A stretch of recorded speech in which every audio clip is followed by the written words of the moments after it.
On today's episode of Hungry for Wisdom, a tip of the hat to our international audience. PG-13 warning, nothing crazy, but we will be discussing breasts. Blame Solomon. We will teach you how to tell if the governor of Connecticut has pedophile tendencies or not. It is episode 81. Turn it up!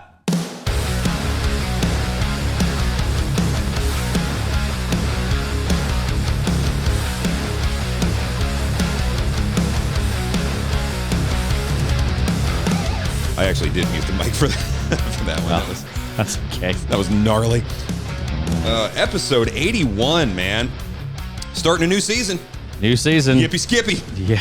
Man, we got some... I put out so many... I mean, not like so many, but I put out such good feelers to like authors and stuff. Like, hey, I read your book. I want to interview you. And I really hope these guys get back to me lickety-split because these guys, some of them have written phenomenal books. So.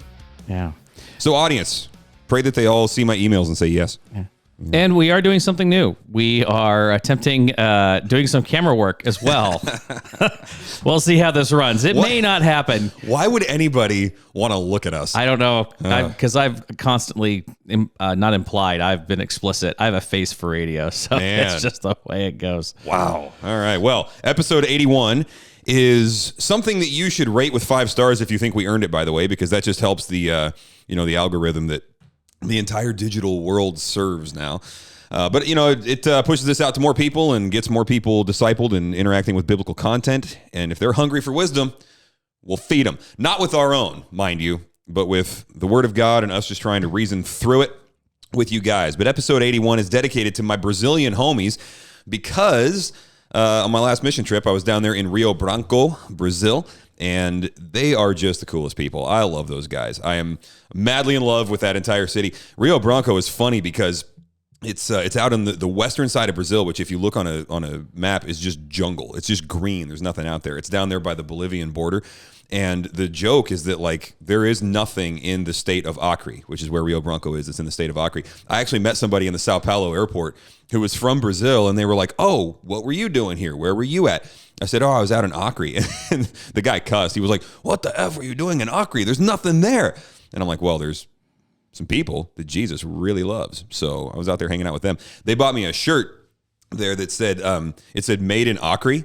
And then on the back, in Portuguese, of course, on the back it said, "Now do you believe we exist?" Oh my gosh. Here. So anyway, these guys are just like in this enclave city out there, and they are killing it. Man, they love their Bibles. They love the ministry. They love it all. And they're deep biblical thinkers, and there's like young folks coming up. There's a whole new generation of theologians. I love it. So when I was down there teaching the Bible Institute, they were asking some really good questions and stuff. And I said, you know what? We're going to hit some of that on a podcast, and I will dedicate it to y'all. So to my homies in Brazil with the biblical skill, I'm going to get your questions answered and your dreams fulfilled. But first, let's get some wisdom. I got dangerously close to freestyling right there. I'm not going to do it, though. Yeah, I'm glad that we're not like showing us dancing or anything like that. Oh, that's right. The cameras are on. I got to be careful. Yeah. This is all they get.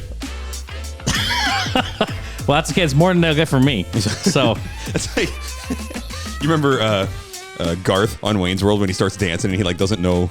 He's like, "What's happening to me?" Oh my goodness, that was a great scene. That's so funny. Cinematic masterpiece. All right, Proverbs 5, verses 15 through 23. Big chunk today. Here we go. Drink water from your own cistern and fresh water from your own well. Should your springs be dispersed abroad, streams of water in the streets? Let them be yours alone and not for strangers with you. Let your fountain be blessed and rejoice in the wife of your youth. As a loving hind and a graceful doe, let her breast satisfy you at all times. Be exhilarated always with her love. For why should you, my son, be exhilarated with an adulteress and embrace the bosom of a foreigner? For the ways of a man are before the eyes of Yahweh, and he watches all his paths.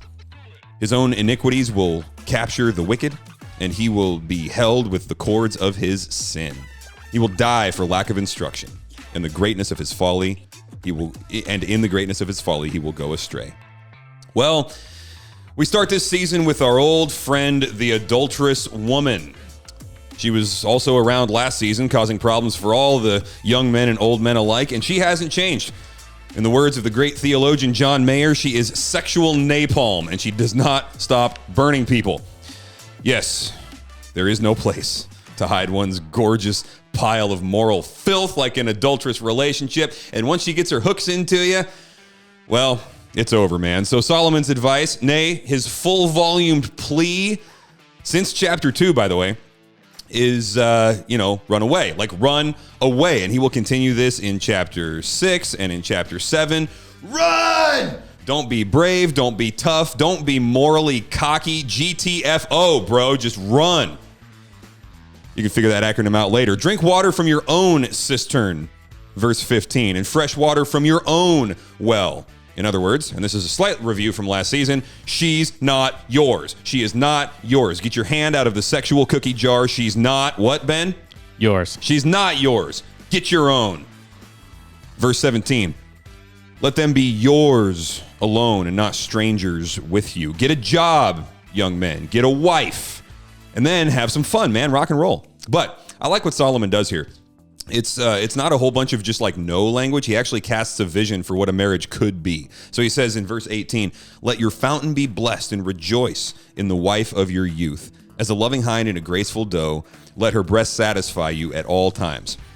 I got to say that slower because it sounded like I said, let her breath satisfy you. No. Young men, you listening? Let her breasts satisfy you at all times. Solomon went there. He says, be exhilarated always with her love. Obviously, this is a euphemism. We're talking sexual language here. So, you see that? He's like, dude, when marriage is good, there ain't nothing better. Go for it. Do it. Solomon's kind of playing two characters here. Like, on the one hand, he's the dad with the happy, healthy, vibrant marriage, and he's saying, I want for you what I have. Yeah. Because Solomon has had that.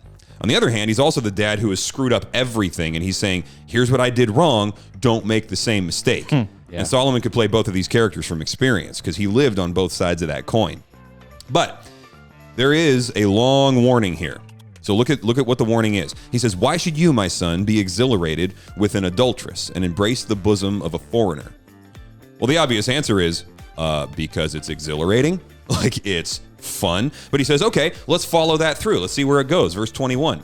For the ways of man are before the eyes of Yahweh, and he watches all his paths. His own iniquities will his own iniquities will capture the wicked. In other words, the wicked's iniquities will capture the wicked. He'll be caught up in his own stuff, right? The second half of the verse, he will be held with the cords of his own sin.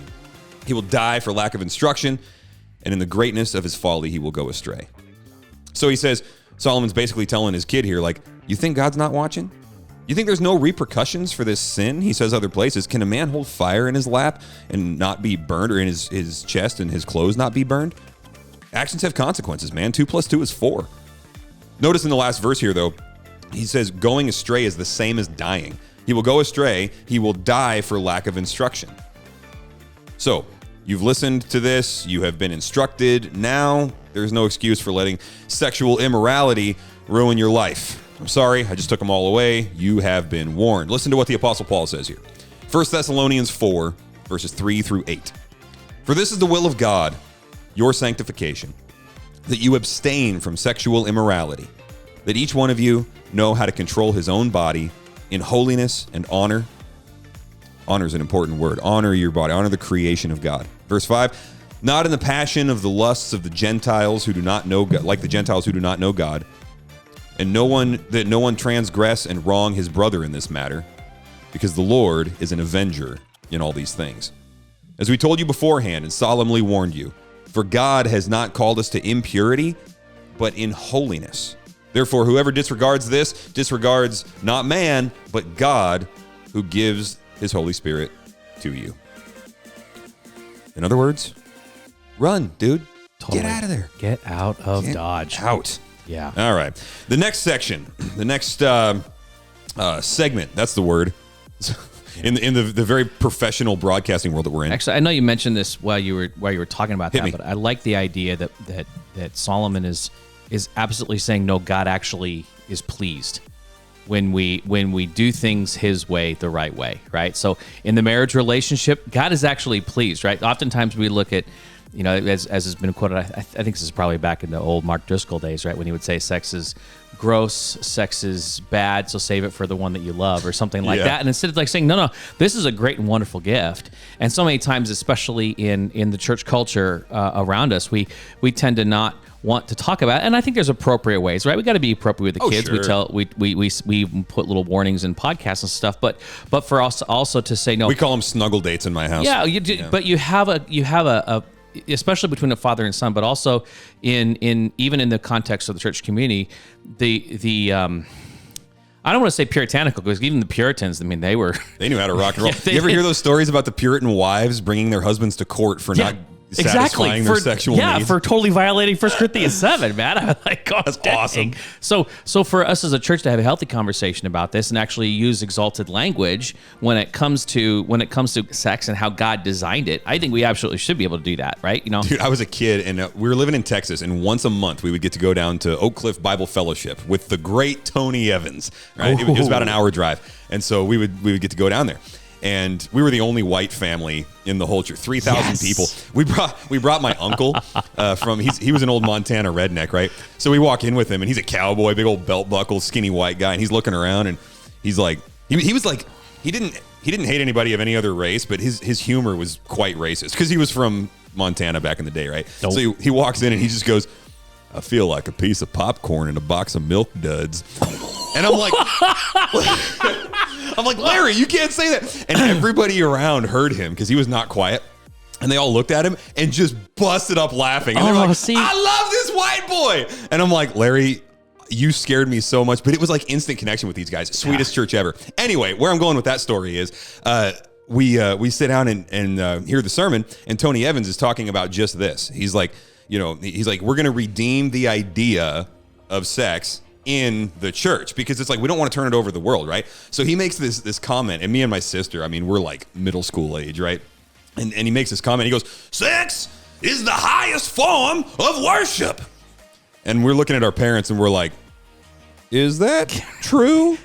And my parents were like, "Can we talk about this?" Yeah. My parents were laughing, and they were like, I think my mom leaned over to me and she goes, "I'll introduce you to the idea of hyperbole later, but yes, that's basically true." And I'm like, whoa, I think it was 12 or 13. I'm just like, new paradigm. Yeah. Anyway, and it's got to be said with Tony Evans' voice too. That grumbling. Yeah. Well, I think if we like, I like what he says, right? Let's take it back, right? Because where else are our kids going to learn from it? The schools, right? Or his whole point was their iPhone. Let's put this in the context of the created order, right? Yeah. And it's like God creates stuff, and then He creates humanity, and He creates like there's creation. And humanity, man is the crown jewel of creation. Yeah.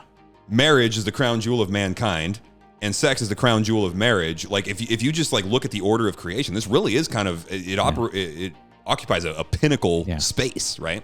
Yeah. Yeah, I got the whole like even Genesis 2, right? Naked and unashamed. Come on now. I mean, why be ashamed of that? But now, of course, sin has entered into the whole thing, and messed it all up. Yeah. Okay, so this is completely off topic. Woo, okay. But welcome to the Hungry for Wisdom podcast. So I'm out there eating some sanctified pizza and having a conversation with our boy. Shout out Hinojosa. Love this. Word. He introduced me to an idea that I had never heard before. Maybe this will be old hat to you. I don't know. It was new to me. He said, I think that the fruit that Adam and Eve ate off of the tree were figs. And I was like, really, figs? I always just kind of assumed, like, if I had to guess, I would say pomegranates, because there's this kind of like biblical theology of, whatever, right? Yeah. So he said, no, I think it was figs, because if you all of a sudden realize that you're naked and ashamed, you're not running around looking for a fig tree. You're going to grab the closest thing to you. Oh. And they grabbed fig leaves. So he thinks the tree of knowledge of good and evil, it was a fig tree. And it's a big fat maybe, right? Maybe the leaves there were too small, so they had to run and find a fig tree. We weren't there. We don't know. But it was interesting because... Well, yeah, because apple or pomegranate leaves are probably not the most covering, expansive, right? Yeah, exactly, right? Yeah, but fig leaves, they're pretty big, right? You can still address that of those things. Right. And they did. So we start exploring the implications of this, and it's like, that means that they went back to the same place that they sinned in order to cover their sin. Oh, dude. Like a dog returning to their vomit. They went to the same tree twice, and it was double failure. Yeah. And I'm like, That is so my experience. Well, that's what that is totally the human thing. We're going to try the same thing over and over again and expect to get the same results. It's like, you ever see that movie results. B-movie with Jerry Seinfeld when he was the bumblebee? And he was bumping into the glass. Yeah, he's like, maybe this time, maybe this time, maybe this time, maybe this time. Gosh, yeah. Like hashtag my life. Like, yeah, God's telling me, hey, you're idolizing work. You need to calm down. I'm like, okay, I can work harder at not idolizing work. Maybe this time, maybe this time. Anyway. All right, so we introduced a segment. This one hopefully won't go on forever because hopefully we'll run out of material in this segment. But it's called Just So You Know. And this is a segment where we introduce to you legislation and legislators that are seeking to harm our children and expose them to grooming or pedophilic activity in some form. And we just want you guys to know. So without a whole lot of comment and social commentary, because we are not the most skilled or insightful political commentators, but we are citizens and parents and Christians, and we love our little ones. And just in case we need to fit somebody and get them tailored for a millstone, here we go. Connecticut Bill HB, I think that's House Bill, right? 6338. Quote, I'm quoting an article here from ctfamily.org. This is a bill that is said to, quote, modernize Connecticut anti-discrimination law by removing antiquated language. FIC Action has noticed, however, I think that's an organization that's kind of a watchdog on this stuff. They have noticed that the vague language of HB 6638 leaves open the possibility that it may also outlaw discrimination against pedophiles. We are not accusing anyone, quote, of legalizing sex crimes against children. We know that the bill does not do that, but the bill does outlaw discrimination based on attraction to gender. And even children have, quote, gender as these laws are currently defined. So, if the bill becomes law in its present form, a court or administrative agency could determine that it is now illegal for a daycare center to refuse to hire a professed pedophile. That is, someone who has not acted on his attraction to children, but openly professes it. This is from ctfamily.org. One more quote here. The Connecticut American Civil Liberties Union, ACLU, which also stands for American Communist Lawyers Union, which supports the bill, used similar language stating that it, quote, modernizes the existing definition of sexual orientation, moving away from 30-year-old, outdated, and offensive terminology, because we can't hurt people's feelers now, can we? Untied from the orientations of heterosexuality, homosexuality, and bisexuality, the law will be changed to prevent discrimination of any, quote, identity. Identities related to any romantic, emotional, or sexual attraction towards a gender. The bill has not yet, and here's the key, the bill has not yet been voted on by the Senate, but it did pass the House, the Connecticut House. If it passes in the upper chamber, it will head to the desk of Democratic Governor Ned Lamont, who has a record of being a consistent promoter of LGBTQ movement. That from CatholicVote.org. So that particular article that I read was actually trying to be very generous, I guess, benefit of the doubt-ish. And they said, look, the Congress voted on it and they passed it. They voted on it pretty quick. It was one of those things that, of course, because this is how they do things, it got snuck in at the last minute. So a bunch of people probably didn't read it, go figure. But now all of this has been made public as far as the implications of this. So if the Senate passes it, they'll be doing it with full knowledge of what it opens the doors to. And if the governor, whose name is Governor Ned Lamont, if he signs it, then he's opening the door to pedophiles having access to children. So all of you listeners that we have in Connecticut, do we have any listeners? Can we look at the breakdown for that? I really haven't. Me neither. Yeah. I'm so irresponsible. I'm like, I don't even know what our numbers are. I don't know what our listenership is. You're the talent. You're not the producer. The talent? Oh my gosh, no, dude. I'm a pastor. Yes, I know. The talent. I generate content. Yes. Of a discipleship-making nature. But anyway, if we do have any listeners in Connecticut, hold your governor accountable, because if he signs this, that is sick and twisted stuff. Now, for some thises and that's. Thises and that's. Come on now. All right. Okay. So for our segment of This Is and That's. Again, all of these are questions that I got from our students in Brazil. So this is dedicated to them. We are making disciples in Brazil today. Yay. Okay, so from Amanda in Brazil. Shout out, Amanda. What? Okay, Brazilian pastor, Pastor Anderson Silva, spoke of praying for God to break Lula's jaw. That would be their current president. Which I think is also the Portuguese word for squid. Great. Okay, so, which wouldn't make, well, no, actually, I think squid do have one bone, and that would be the beak, right? That would be, okay. No spine, though. Whew, yeah, that would describe a number of politicians that I can think of. I'm just making observations from general revelation. Just making observations here, right? So so basically, he's alluding to these imprecatory psalms, in which saints oppressed by reigning injustice raise violent prayers for God to do justice. So about that, pertinent doubts arise of the use of these prayers. How can we think about them nowadays? How can we respond and help other Christians to think about them according to the Bible? So, when David's calling for God to break his enemy's teeth or something like that, where do we go?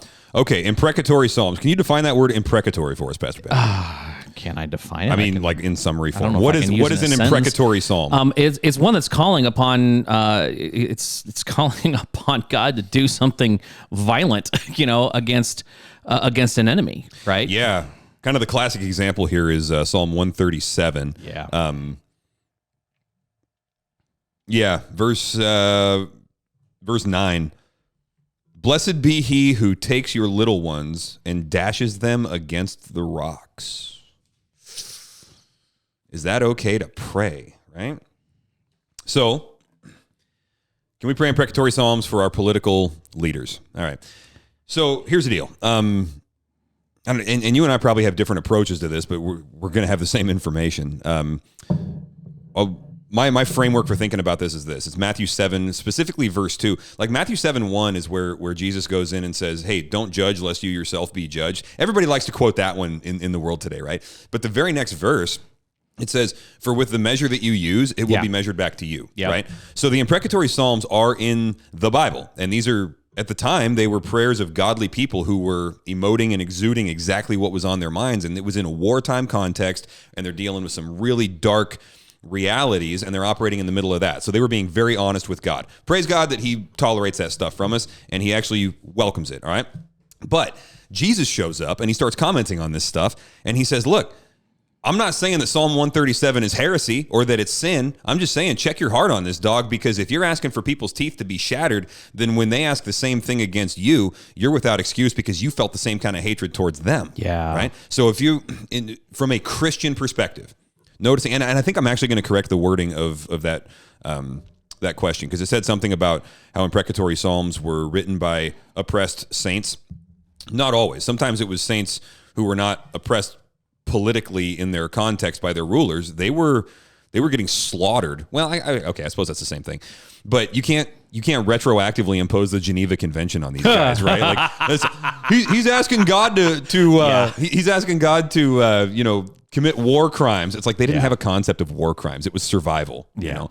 But yeah, so then Jesus comes along and he says, all right, I'm going to take this up to the next level now. Look at everything that you have received from God through Christ. And if you are praying in such a way that other people would be denied the gift that you've been given, then we need to make some adjustments on the heart level here. That's my operating paradigm for this. So I would say that Anderson Silva, who, by the way, I don't think is the MMA fighter.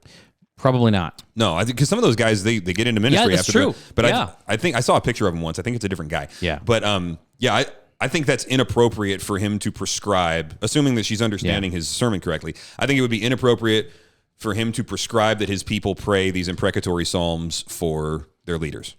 Yeah, and I also think of, like, for example, Ephesians 6, right? Our struggle is not against flesh and blood. Yeah, totally. Yeah, starting in verse 10. Yeah, so if we start thinking, okay, well, my enemy, I mean, this goes everywhere from across the table, from across the street, maybe even across the across the world. But to be able to say to someone, you're not my enemy, right? And that doesn't mean Thank you, by the way. As a guy across the table from you, that's comforting for me. No, I am grateful for that. I think, but for us to go, okay, this person is not my enemy. So, but I can pray against who really is my enemy. Right. This person is held captive by the enemy. So, maybe some ways to apply the imprecatory Psalms, like when we go through, like, for example, we're taking our community groups through praying the Bible for the first. Whitney? Yeah. So, dude, it's going to be awesome.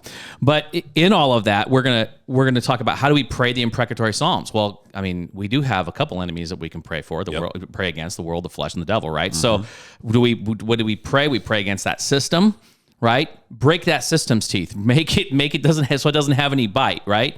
When David's like praying in the Psalms for them to fall in their own trap. I mean, dude, there are times where it's like, Lord, let them have their comeuppance. I love that you just called him Dave. Dave? Did I say Dave? I think the last syllable just dropped off, but it was so awesome and familiar. Like when Dave is praying the imprecatory Psalms. King Dave. Yeah, that's all good. So you have this, you have this idea that I can pray against the powers, the principalities, the rulers of this dark world, right? And it's legitimate to do so. I mean, you and I have done that when we're praying for couples or something like that, and we think that there's some spiritual stuff going on. We think the enemy is having his day. Like we're like, Lord, hurt him. And resolve this and make it hurt. Yeah. Right? Make it hurt the enemy, right? Yep. Not and I pray that Michael would have some fun. Yeah. Like dude, wet your sword. Yeah, man. That's but I think the danger is if we take these and we start treating others as our enemy instead of like, for example, either enemy combatants or something like that, or even prisoners of war. They've been captured by the enemy and they're used for his purposes.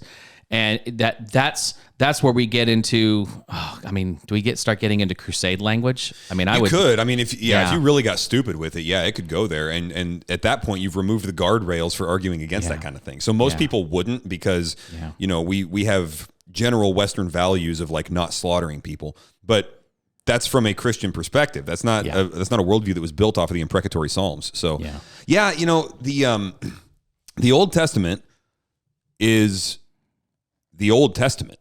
Yeah. The Old Covenant is not the New Covenant. Yeah. And so when we see God's truth, and it's still true, when we see God's truth in the Old Covenant, we need to make sure that we're reading this in the biblical context, which is now that the grace of God has appeared, bringing salvation to all men, instructing us to deny ungodliness, right? So that was written before the grace of God really appeared in Jesus Christ. There were shows of his grace, but Jesus hadn't shown up yet. John 1:17, the law came through Moses, but grace and truth came through Jesus Christ. And we have to factor that into praying for our enemies. Yeah, and you've got, I'm drawing a blank. Like Romans 5, right? While we were yet his enemies, Christ died for us, right? So you have all of these ideas of what are we seeing now is we're seeing that the redemption of Christ has actually purchased us and changed us. Mm-hmm. I also like even when he's speaking on, when Christ is speaking on judgment, I think it's in Matthew 7, it might be Matthew 8, right? Where it says, take the log out of your own eye. Yeah, that's 7. That's right after verse 2 where I quoted. And I take that personally as like, take the log, maybe even your own self-righteousness. Man, it's really easy for me. And there's times where I'm praying and I catch myself and I'm like, God, I'm totally being self-righteous here. Okay, repent, But it's like when I'm mad about something. There was some stuff that happened over the last week or so, and I just was so angry. So sometimes I go into my screen room, which is the cab of my truck, and I drive.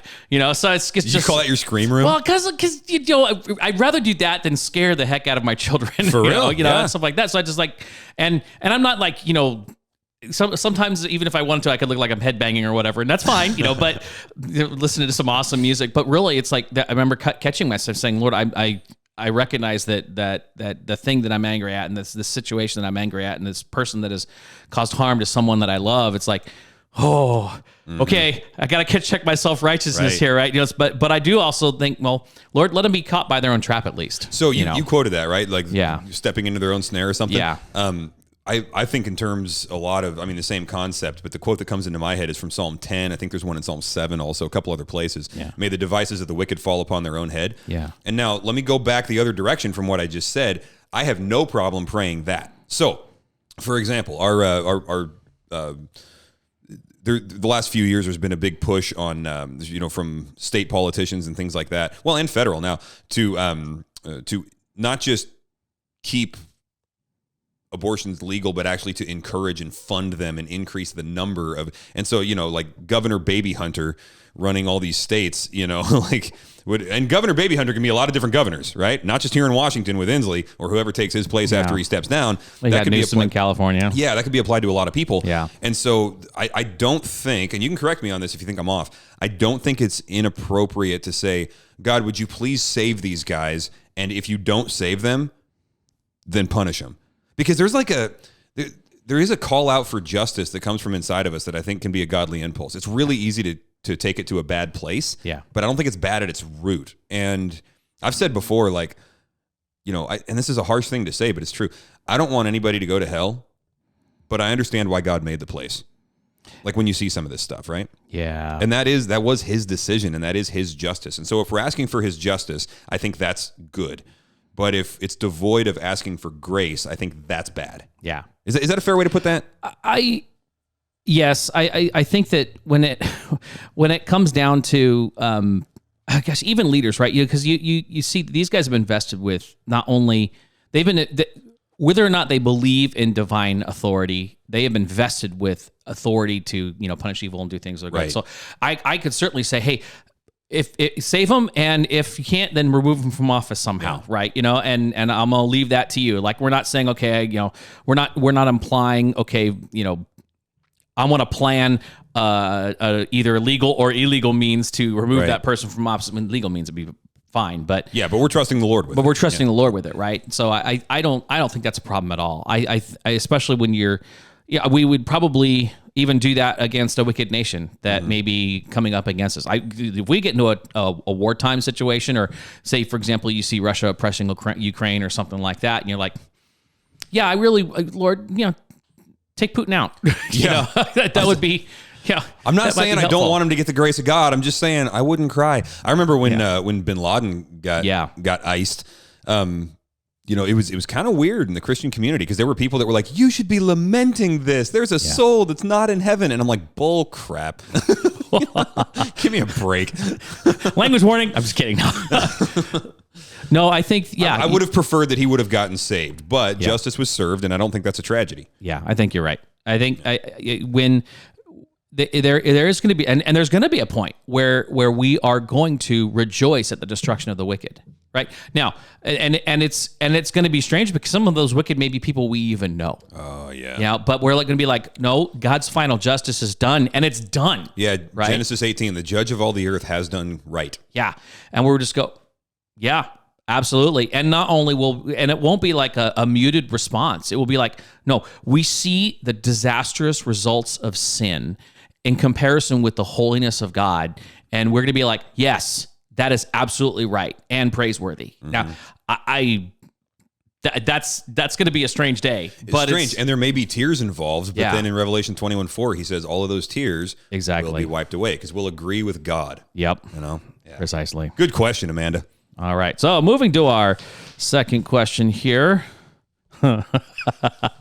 From some dude in the lobby in Brazil. Yeah, I just want to say this was one of the nerdiest conversations I've had in a long time. So listen, as the bearded beaver would say, dear listener, if we lose you in the middle of this question, don't worry. We're going to translate it. This gets weird for a second, but it's actually an important question. All right. So I have always appreciated the two-kingdom paradigm. And who hasn't? From the day of my birth, I've appreciated it. Exactly. It's like a fine wine, I've appreciated the two kingdoms paradigm, and also the Kuyperian sphere of sovereignty paradigm. But I recently found out they are two opposed camps that don't like each other. Do I have to pick a side?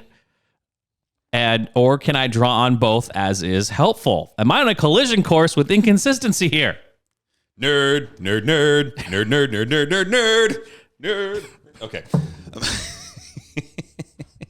I don't know why that's so funny to me. It's just like the stuff that theologians talk about, and I'm putting myself in this camp, but it's just like, I understand why people look at us and just be like, who cares? Okay. Here's why this matters. In fact, Pastor Ben, let me assign to you a text, all right?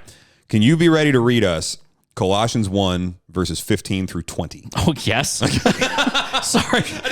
Was that supposed to be a chore? The Christ hymn of Colossians? Yes, I will read that. How stupid are you to ask me that question? Yeah, so I'm going to give you guys the whole history on this and how these terms developed and blah, blah, blah. We'll do that after we get into the scripture. But here's why this is important. God is in charge of everything. Every Christian believes that God is sovereign over all, right? But we also agree that he has not, up to this point in history, he has not shown and enforced all of the authority that he actually has. So he's given some authority, as you said, to political governors, right? Yeah. Political rulers. He's given some authority to parents. We have legitimate authority in the home. Yes. And so God is in charge of everything, but he leaves people in charge of stuff. So what happens when you've got sinful people and evil people with legitimate authority from God, and yet God still has all authority? How do you could describe it as the kingdom of heaven and the kingdom of earth, two kingdoms, right? So how do these things not conflict with each other? Well, obviously they do. So how are Christians supposed to navigate being a citizen in two different kingdoms? So that's kind of where the question comes in. I'll explain the Kuyperian sphere sovereignty thing here in a second. But basically, I'll do that now. So big picture, 30,000 feet, you've got one explanation that says there is the kingdom of heaven and there is the kingdom of earth, and they are distinct and they are different, but there is interaction between them, and this is all under the sovereignty of God. Okay. Now, I think just on that, for some of our listeners who may be more aware of this, we're talking kind of like the with Augustine, right? The whole city of God, city of man kind of thing. Well, I'll get into the history of it here in a second. Okay, cool. All right. But yeah, that's what I just said would be hard for a Christian to disagree with, right? Certainly. Okay, well, I'm a citizen of the United States of America. I'm also a citizen of the New Jerusalem. Mm-hmm. And sometimes that gets tricky. Okay, fair enough. That's all of our daily experience. No, I'm just thinking I think I have maybe an answer, but I'm going to wait. So. Okay, don't forget it. The thinking thoughts are working. Yeah, don't forget it. So I just say that because in the last 24 hours, you and I have both been like, "Ooh, I have it." Oh no, I forgot. So maybe we need to sleep more. Now, the Kuyperian sphere sovereignty thing is an explanation of the sovereignty of Christ, based on things like Colossians 1, where the way that Abraham Kuyper, a Dutch Reformed guy in the 1800s, the way he explained it was there are different spheres of authority with job descriptions and biblical commands and things like that. You've got the government, you've got the home, you've got the church, and these are all distinct. And then Christ stands over the top of all of these and says, "Mine." Right? So he said something like, "There's not a single sphere of authority over which Christ has not declared mine." So then the question is, like both of those are hard for Christians to disagree with. But the question is, are these on a collision course? Is there a two kingdom thing where God's authority is over here and he's delegated man's authority over here, and we got to bounce back and forth? Or is it the kind of thing where Christ actually manages absolutely everything, right? And do these things even conflict? Yeah. So Colossians 1, 15 through 20, this is going to kind of undergird the Kuyperian sphere sovereignty model, Christ over all. All right, Colossians 1, 15 through 20. He is the image of the invisible God, the firstborn of all creation. For by him all things were created in heaven and on earth, visible, invisible. Whether thrones or dominions or rulers or authorities, all things were created through him and for him. And he is before all things, and in him all things hold together. And he is the head of the body, the church. He is the beginning, the firstborn from the dead, that in everything he might be preeminent. For in him all the fullness of God was pleased to dwell, and through him to reconcile to himself all things, whether on earth or in heaven, making peace by the blood of his cross. Okay. And then Matthew 28, verses 18 through 20, Jesus says very clearly, all authority has been given to me in heaven and on earth. In heaven and on earth. Yeah. So now the guys are going to square off and go back and forth and say, well, all authority has been given to Christ, and so it's the sphere sovereignty model. Abraham Kuyper is the best way to explain this. And then the two kingdom guys will come back and say, then why did he mention two kingdoms, heaven and earth, right? So this is kind of the thing. Are they distinct, or are they all, just different baskets under Christ's immediate, detailed rule? All right. Now, on the two kingdom side of things, John 18, verse 36, Jesus is on trial before Pilate. Sorry. He's on trial before Pilate, and they're discussing essentially politics, right? And Jesus says this. Jesus answered, verse 36, John 18:36, my kingdom is not of this world. If my kingdom were of this world, my servants would have been fighting that I might not be delivered over to the Jews. But my kingdom is not from this world. And then Pilate answered to him, so you are a king?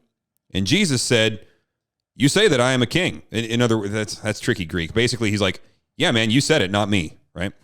You said that I am a king. Yahtzee, bingo. For this purpose I was born, and for this purpose I have come into the world to bear witness to the truth. Everyone who is of the truth listens to my voice. All right, so Jesus says, I am a king, and my kingdom is not this one. Boom, 2 kingdoms, right? And he's not exerting his authority over the political structure while he's speaking confidently. He's not saying, listen, Pilate, you're not in charge here. I am, because I'm Christ. In fact, he says you would have no authority unless it was given to you by my Father.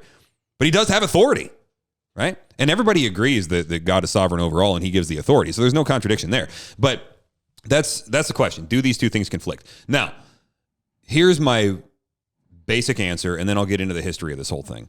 My basic answer is they only conflict if you're really desperate for something to fight about. Now, Agreed. My Reformed brethren and sistren will probably get annoyed with me when I say this, but this is a stupid argument. I love you guys. Stop it. Get your head out of your books and go make some disciples. Okay? There's nothing to fight about here. And the reason is because each of these can be helpful. I mean, to answer the question, yeah, you can draw on both of these paradigms as they're helpful. Each of these paradigms arose at a certain point in history in order to answer the questions of the day. And that's what theology does. Like, theology never happens in a vacuum. There's nobody that is sitting there thinking theological thinks and just coming up with a completely objective explanation of something that's disconnected from their context. It doesn't work that way. The human brain makes connections. And what do we connect with? The things that we're aware of. And so theology doesn't happen in a vacuum. It happens in historical context. And if you're going to understand what somebody's saying, you have to understand what they were saying it in response to as well, which is why history is so important. You left-wing psychos that want to do away with history or revise everything. History matters because statements only make sense in context. So, very quick version of the history. In the early 400s, you have a guy named Augustine. He was actually late 300s, but in the early 400s, he finishes his magnum opus, his big fat book, which was called City of God. It is an exhilarating book at times, intolerably boring at others. And it's like 19 trillion pages long, but everybody has to read it, I think. I just think you have to. I think you can probably skip the section on infant baptism. I don't, that could have been 6 pages. Why do we need 100 pages on it? But whatever. Everybody needs to read City of God. And what was going on there was Augustine was alive at the fall of the Roman Empire. And so he's basically looking out his window, watching people come in and sack the Roman Empire, right? And he's just like, this is the great Rome. And it's falling right now. How do you make sense of something like this? This is the structure of the world that was the pinnacle of all earthly power up to that point. Yeah. And it's crumbling.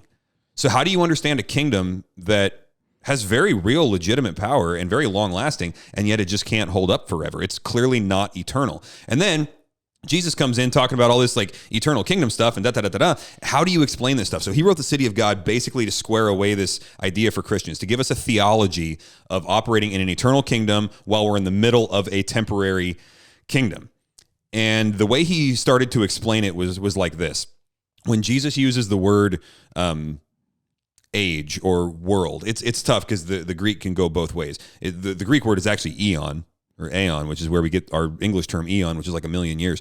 But it's just an age, right? So when Jesus says, my kingdom is not of this world, he's also saying, my kingdom is not of this age. And so he's speaking of a different age. So Augustine says, okay, let's put this in terms of the timeline. Jesus says, I'm from the future.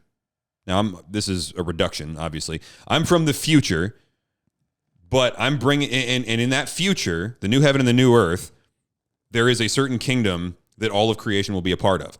Now, I'm bringing that age and breaking it into this age. I'm vandalizing this age because the king of that kingdom, of that age, just showed up in this one. Now, deal with that. And so this age is not the new heaven and the new earth.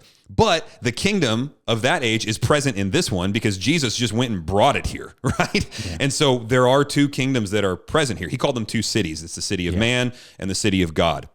So that was kind of his premise, right? We live in the city of man, but the city of God is present, and its manifestation here is the church, which is the body of Christ. And in the body of Christ, the future age, the future world has broken into this one. All right, so that foundation gets laid in the 400s. Then I said this was going to be a short history. I should speed it up. Maybe I should just talk faster. All right, here we go. Then you fast forward a while. Roman Catholicism sort of does what it does throughout the Middle Ages and takes all biblical theology and lets the air out of it and then lights it on fire and buries it somewhere over in the Germanic tribal lands. And then they're operating completely independently of biblical understanding and yet with the claim of the full authority of the Bible with everything they do, which is hilarious because most of them couldn't read the Bible. Anyway. So then the Protestant reformers come along. Martin Luther just kicks the door open on everything. And he's like, whoa, read it. Just read the book. And he was also very well versed in, the early church fathers and all of this, loved himself some Augustine. So he goes back to the city of God, to the two cities paradigm, and he starts talking in terms of two kingdoms. Now, he didn't organize his thoughts very well, but he preached like this. And he would say, look, the city of man and the city of God, these are two different kingdoms. And so here's how they are to interact. And he explored that. A younger theologian and a younger reformer named John Calvin came by a couple of decades later. They were alive at the same time. They knew each other. But he came along and systematized all of this it was kind of the first systematic theology. It's called the Institutes of the Christian Religion. And that's where we get the term two kingdom theology. So because the Pope used to say this thing, the popes, they used to say this thing that we have two swords. The Pope has the sword of the divine and the sword of the temporal. And so they claimed authority to take away your salvation and to execute your body, right? And so the reformers were like, no. How about no? There are two distinct kingdoms here. So that came along in the Reformation to answer the oversteps of Roman Catholicism. Then you fast forward a few hundred more years, and the Dutch Reformed guys now with a solid foundation of Reformation theology, they can start thinking more in terms of like, okay, but the city of man is not completely outside of the sphere of God. And nobody ever said that it was, but how are we supposed to think about this stuff? And the fact is, Christ is still the authority over that. We're not just rebels from the city of God on enemy territory. That's true to a certain degree, but this is also something that God cares about. So how are we supposed to think about this? So Abraham Kuyper, Dutch Reformed theologian, comes in and introduces this sphere sovereignty model. So back up, review. Augustine lays out these observations about the temporal and the eternal being in conflict, and we have to wrestle with this. That's all Augustine said, basically. Luther comes along, and then Calvin comes along after him and says, here's how we're going to organize these thoughts. City of God, city of man, two different kingdoms that interact, and God has managed that interaction for us, but it's tricky, right? And then, developing further, Kuyperian sphere sovereignty is kind of the next iteration of that. It's the next development of that idea, which is there are distinct spheres, and it's not just city of God and city of man, it's also the family and the employment space and all of these things, and there are authority structures in each one of these, and Christ has managed those authority structures. So they're not really in conflict, right? You can prefer to explain things in terms of one rather than the other, but it's a stupid fight. I conclude my rant. It almost seems, even in the understanding of how we define kingdom, right? You know, where is it? Are we placing it in spheres of experience, right? What do we experience kingdom wise, right? Do we experience the kingdom of man or the kingdom of God, and yet we also know that Christ is over them both, right? And so our experience of that, I think the author of Hebrews in some ways kind of touches on that in Hebrews chapter 2, after he talks about, what is man that you are mindful of him, the Son of Man that you care for him. You made him a little while lower than the angels and crowned him with glory and honor, putting everything in subjection under his feet. Then at the end of verse 8, he says, now putting everything in subjection to him, and nothing outside of his control. So again, we're going back to our Colossians chapter 1, right? So this would be a beautiful supporting text if somebody is explaining sphere sovereignty. Exactly. Nothing is outside of his control. At present, we do not yet see everything in subjection to him. So our experience of that may be different, right? The eternal truth is one thing, but on the timeline, we haven't experienced that yet. Is that what you're saying? That's what I'm saying. Got you. But we see him who crowned for a little while was made lower than angels, namely Jesus, crowned with glory and honor because of his suffering and death, so that by the grace of God he might taste death for everyone. Now, there's obviously some discussion of the cross there as well, but the idea that we don't experience we don't experience that that wonderful. Oh, boy, I'm just talking myself into a premillennial kingdom again. But we're not experiencing that, and yet at some Tim point LaHaye gets his wings. we are. Hey, it's okay. I'm a historical premillennial. I'm gonna stand over here where you can't reach me. So, but the idea of the extent of his kingdom is, well, his kingdom is absolutely sovereign overall, but our experience of that may vary. Your mileage may vary at some levels as God has sovereignly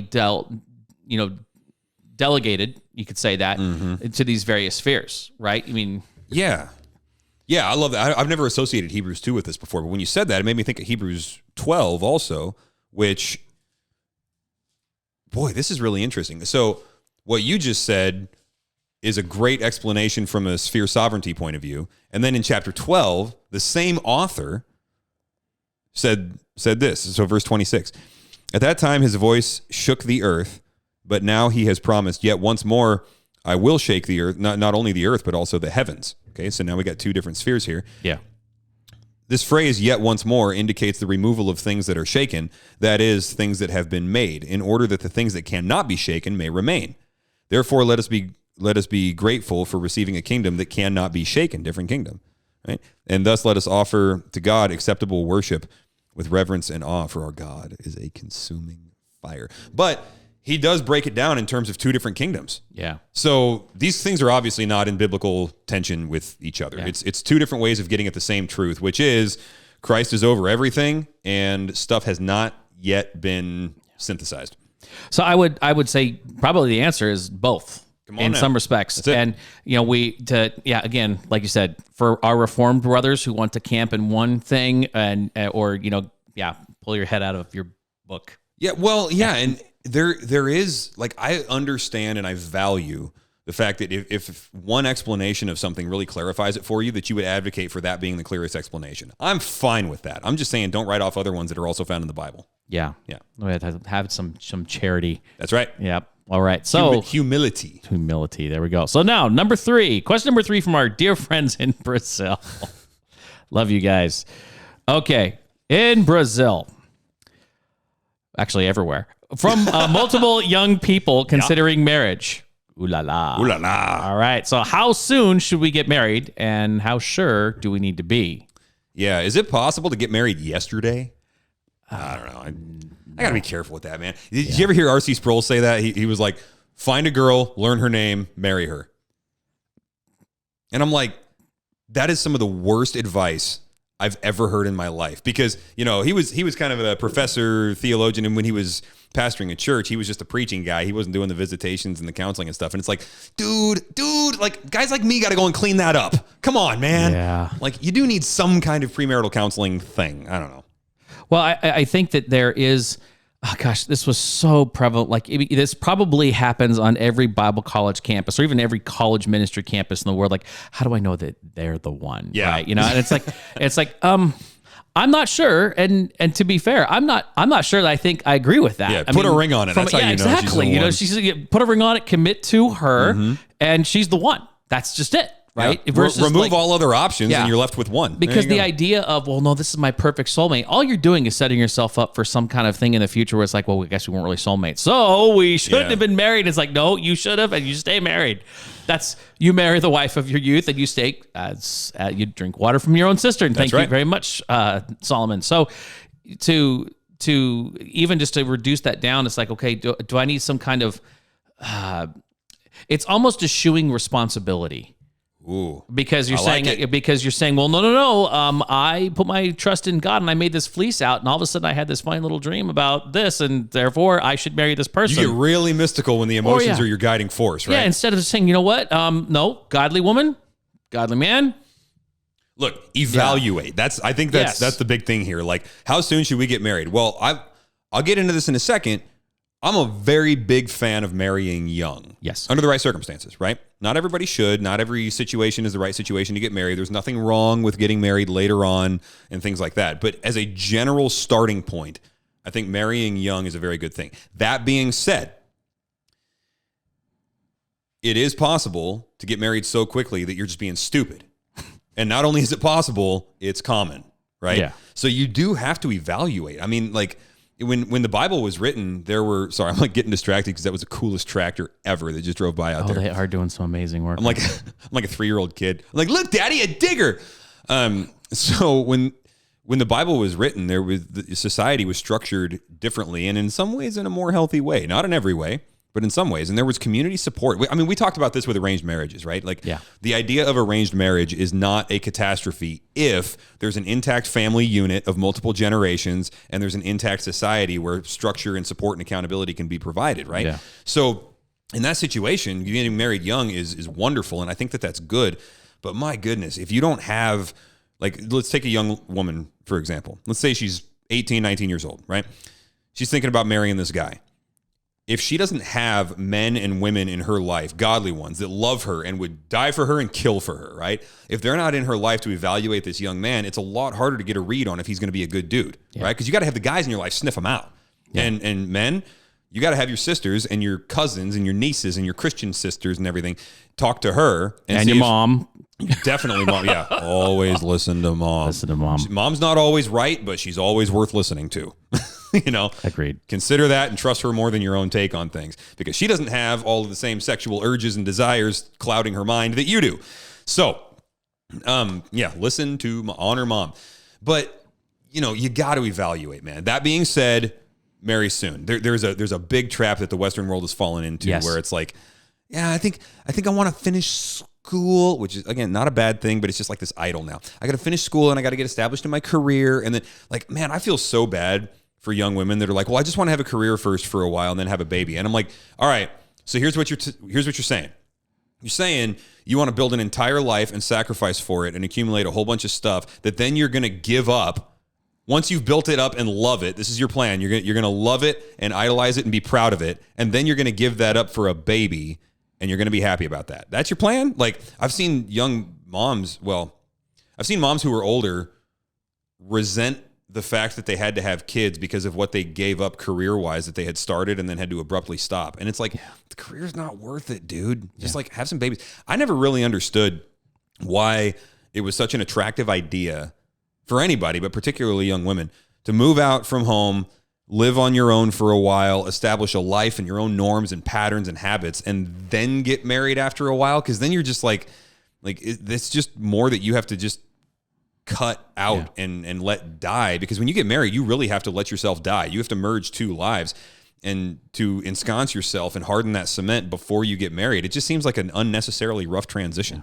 Well, I think that that's actually a great argument for both parties to think about getting married younger rather than older. Now, not sometimes the trap also is, I like from the gentleman's side, right? He's like, I got to, I got to get I have to get like top of my career so that I can support like 47 kids, my boat, my new car, my, and the materialistic nature of our society. Whereas instead, why don't you get married, struggle through life, learn from each other and with each other to depend upon the Lord, because it's He who guards the city. It's He who grants wealth and poverty and all that kind of stuff. So all you're doing is you're looking for something to control, and yet God is in control. So I fell into this trap, right? And my idea was, I don't think it was materialistic in its intention, but it ended up there. And my idea was, I'm going to create this empire and then welcome my queen into it, right? Yeah. And so I was working 3-4 jobs at a time. I bought a house I couldn't afford and rented out the rooms. That was back in I closed in 2006, so they were handing out loans to Chihuahuas if they could forge a signature. And so I buy this house and I rent out the rooms and stuff. And I'm like, all right, I started a business with my friend. Of course, that didn't go anywhere. We started a wine business. I was 19. I was too young to drink the wine. I could tell you everything about the wine. I could sell it to you. But if you said, how does it taste? I'd be like, I don't know. I'm underage. Wow. And so I was just like grabbing the world by the horns. And a lot of this stuff didn't work and it fell apart. And then we got married when we were 21. And I'm thinking, gosh, life is a struggle. Why did I choose to do that alone? Yeah. Like, that was stupid. And we were dating. So of course I was talking to her throughout all of this stuff, but it's just like, I had all of these formative experiences and they made me into the person that I am, and she wasn't in the room for him. Yeah. Why not just welcome a wife into the room? Yeah. I hear this a lot about college. Like, and boy, this one's going to step on some toes, but people are like, I want to finish college before I get married. And my point is like, why? Because you're going to go home alone and study, and then you're going to want to go and hang out with the person that you want to marry. All you're doing is wasting commute time. Like, why not just go home and study with the person that you marry? And then, by the way, if you've got all this like sexual tension, which you're trying to hold off because you're Christians, and you're trying to hold that off for the time you get married, that's going to interfere with your study anyway. If you got a wife at home, you got a husband at home, go in the other room and take a study break for a while and then get back to it. You're going to focus better anyhow. So I never really grabbed onto that idea of like, I shouldn't say never because I kind of fell for it, but since I've been married, it's just like, why is this such a prevailing thought? It's a horrible idea. Yeah. Not in every situation, but just I'm talking general paradigms. Well, and the funny part about that also is that when you establish, again, I'm going to use a lot of like psychological speak, but if you establish all your coping mechanisms outside of your partner, right? That's a good then point. you're going to go to those instead of building your coping mechanisms together. How do you decompress? Spend time with your wife and talk about things and let her reflect. And the same thing with our wives, right? They need to talk. I mean, in fact, guys, okay, pro tip, sometimes when your wife is talking to you, she's not asking you to fix something. She just wants to be heard, right? So you build those mechanisms in so that those are your go-tos. That actually is a protectant for the marriage, because if you start going outside, that's when you start maybe bringing outside voices, maybe outside voices of the opposite gender or friends from work or even wife, just your idiot buddies. Yeah, dude, seriously. Yeah. Don't listen to your idiot buddies. Don't listen to your idiot buddies. So but you're also building these patterns of how we work through things together instead of how I've worked through them separately. And then you got to unprogram all that stuff because you are going to have to work things together. How do you do finances together? That develops over time. Start young. Conflict, right? conversation. Exactly. So, well, and it's interesting that God makes us biologically prepared for marriage and to have babies and reproduce and all this stuff before the male brain is even fully formed. Yeah. Right? It's like, well, actually, and the female brain too. I mean, how is it that we're biologically able to have babies at 17 with no problem, and yet the male brain doesn't finish developing until the early to mid 20s? And I think part of the reason for that, I'm just reading general revelation here, it's that while we're becoming who we are, and all of that is codifying and solidifying, our wife is in the room.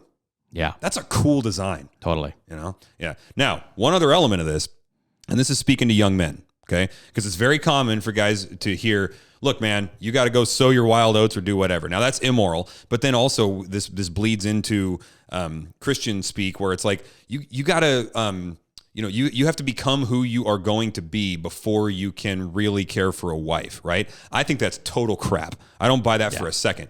And let me talk about this just from the sexual angle for a second. So men hit their, and this is some study I read a few years ago, I don't know, whatever, but let's just go with it. Men hit their sexual peak at age 18, okay?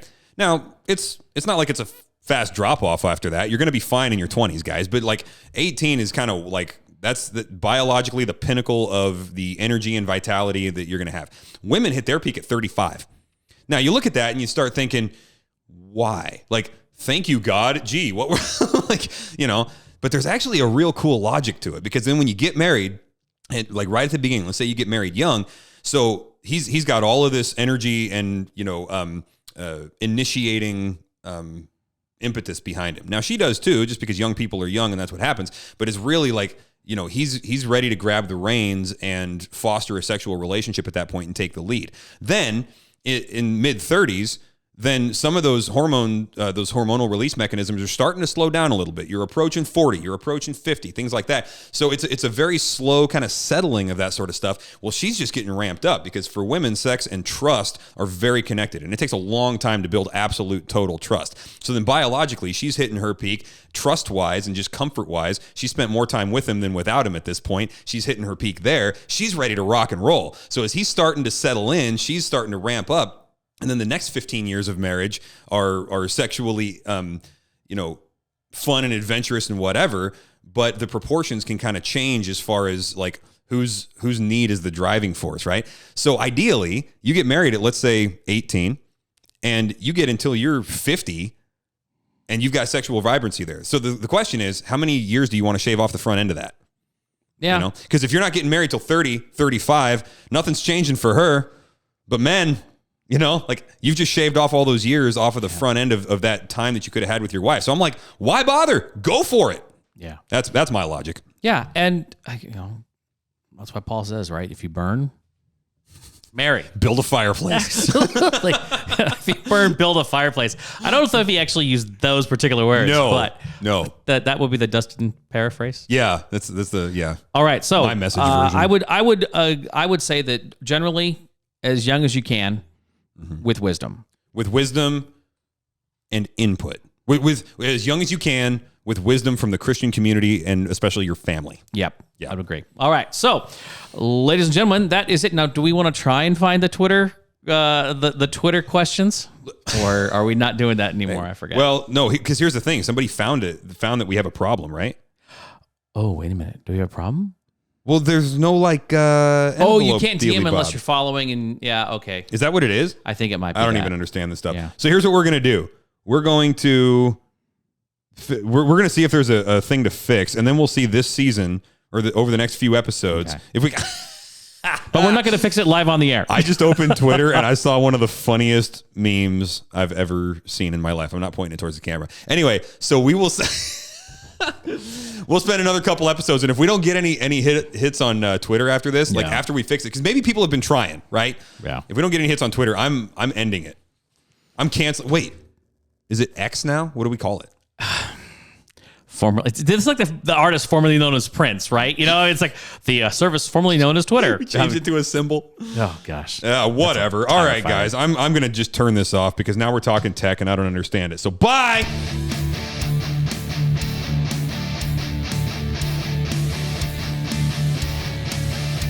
Hungry for Wisdom is a ministry of Grace and Truth Community in West Richland, Washington. You can find out more about us on our app, social media, or at graceandtruthcommunity.com. We love Him because He first loved us.